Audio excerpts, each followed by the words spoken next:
Welcome to 3D comparison. So can you make jewelry within 3D generative AI and then have those exported towards Fusion?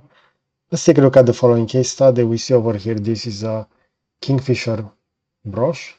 As you can see, it has some really interesting details. Now, this will be the mesh and this will be with texture. This has been created on HiTEM3D. And now let's take a look at this within Fusion. So I already have this inserted as a mesh.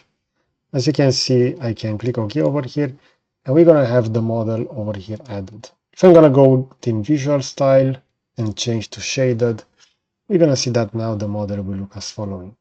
Keep in mind that you will need to scale the model. So in this case, I didn't scale anything. I just import this. And if I will measure this, we're going to see that this is actually really tiny. This will only have 1 millimeter. So in order to do that, you go over here within mesh, you have access to modify, you can scale the mesh. And in this case, let's say that we want the following item to be 5 times larger. I'm just going to scale this uniform as following. And now we're going to have the following output over here. Again, I can go ahead and I can measure.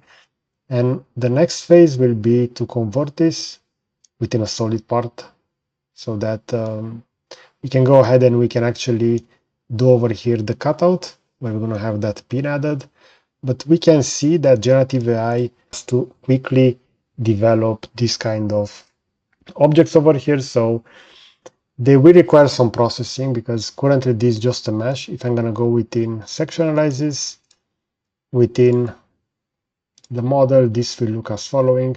If I'm just gonna move this plane over here, so let me just select over here a different axis. So if I'm just gonna rotate this, you're gonna see that this will actually be hollow over here. So keep that in mind, that this is just a visual representation.